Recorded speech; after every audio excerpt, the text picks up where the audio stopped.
పెట్టేందుకు ఇప్పుడు అనుమతి కోరుతారు. ధన్యవాదాలు అధ్యక్ష.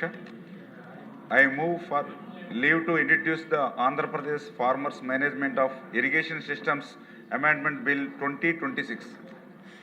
మంత్రి గారి ప్రతిపాదన సభా సమక్షంలో ఉంది. ఇప్పుడు విషయం ఆంధ్రప్రదేశ్ రైతుల నీటిపారుదల వ్యవస్థల యాజమాన్య సవరణ బిల్లు 2026ను ప్రవేశపెట్టడం. ఈ ప్రతిపాదనకు సుముఖంగా ఉన్నవారు అవును అనండి, వ్యతిరేకంగా ఉన్నవారు కాదు అనండి. అవునన్నారు, అందరూ అవునన్నారు. ఈ ప్రతిపాదన ఆమోదించడం అనేది బిల్లు సభలో ప్రవేశపెట్టబడింది.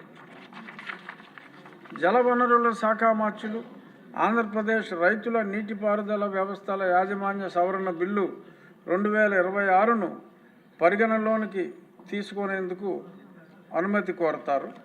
చిన్న బ్రీఫ్ కూడా అవుట్లైన్ చెప్పమంటున్నా. నేను చెప్పంటా, మా డ్యూటీ మమ్మల్ని చేయనివ్వండి నెహ్రూ గారు. ధన్యవాదాలు అధ్యక్ష.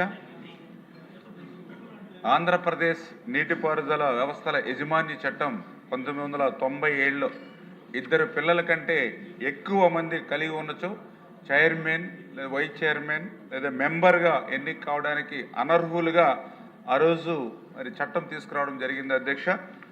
ఈ చట్టం 1997 ఏప్రిల్ 9 నుంచి అమల్లో ఉన్నది పరిస్థితి అధ్యక్ష. ఆ రోజు ఈ చట్టం తీసుకురావడానికి కారణం ఏంటంటే ఆ రోజు 1980, 1990 ఆ సమయంలో మనందరం కూడా చూసాం. జనాభా విస్ఫోటనం కింద జనాభా పెరుగుదల జరగడం కానీ, ఆ రోజు జాతీయ ఆహార భద్రత విషయంలో కానీ, నిరుద్యోగం మరి వంటి విషయాలన్నీ కూడా ఏవైతే ఆ రోజు పెచ్చి వెళ్ళాయో వాటన్నిటిని కూడా దృష్టిలో పెట్టుకుని ఆ రోజు ఉన్నటువంటి పరిస్థితి దృష్ట్యా ఆ రోజు ఈ చట్టాన్ని తీసుకురావడం జరిగింది అధ్యక్ష. అయితే ఇప్పటికి 28 సంవత్సరాలు దాటిన తర్వాత ప్రభుత్వం ఈ విధానాన్ని పునఃపరిశీలించిన తర్వాత కొన్ని విషయాల్ని ఐడెంటిఫై చేయడం జరిగింది అధ్యక్ష. అందులో ముఖ్యంగా సంతానోత్పత్తి రేటు 3.7 నుంచి 2.1కి పడిపోయినటువంటి పరిస్థితి అధ్యక్ష. అదేవిధంగా 15 సంవత్సరాల లోపు ఉన్నటువంటి జనాభా, 15 ఏళ్ల లోపు ఉన్నటువంటి జనాభా చూస్తే 2015, 2016లో 28.6% ఉంటే అది 2020, 2021 చూస్తే 26.5%కి తగ్గిపోయినటువంటి పరిస్థితి అధ్యక్ష. అదేవిధంగా ఆంధ్రప్రదేశ్ రాష్ట్రంలో సంతానోత్పత్తి రేటు కనుక చూస్తే ఆ రోజు 1992, 93లో 3.7% ఉంది. అది మళ్ళీ 2019, 2021 సంవత్సరానికి చూస్తే అది 2.1%కి తగ్గినటువంటి పరిస్థితి. ప్రస్తుతం ఆంధ్రప్రదేశ్ రాష్ట్రంలో సంతానోత్పత్తి రేటు చూస్తే అది 1.6.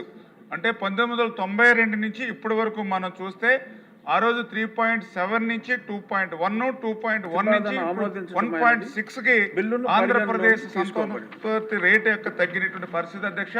దీనివల్ల వృద్ధాప్య జనాభా మన రాష్ట్రంలో కానీ లేదా దేశంలో కానీ పెరుగుతున్నటువంటి పరిస్థితిని గుర్తుపెట్టుకుని ఈ యొక్క వాస్తవాలన్నింటినీ కూడా గుర్తుపెట్టుకుని ఇద్దరు పిల్లలు ఏదైతే చట్టం ఏదైతే ఉందో దాన్ని పునఃసమీక్షించడం జరిగింది అధ్యక్ష.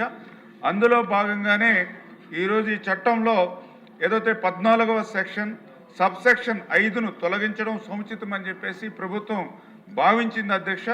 అందుచేత ఈ చట్టాన్ని తీసుకురావడం ద్వారా ఇద్దరు కంటే ఎక్కువ మంది పిల్లలు కలిగి ఉన్న వ్యక్తులు కూడా ఈ చట్టం ప్రకారం ఎన్నికల్లో పోటీ చేయడం లేదా కొనసాగించడానికి మరి ఏదైతే అనర్హులు కాకుండా ఈ యొక్క సవరణ దోహదం చేస్తుందని చెప్పి తెలియజేస్తున్నాను అధ్యక్ష. గౌరవ ముఖ్యమంత్రి గారు కూడా చాలా ప్రయారిటీ ఇస్తున్నారు దీనికి.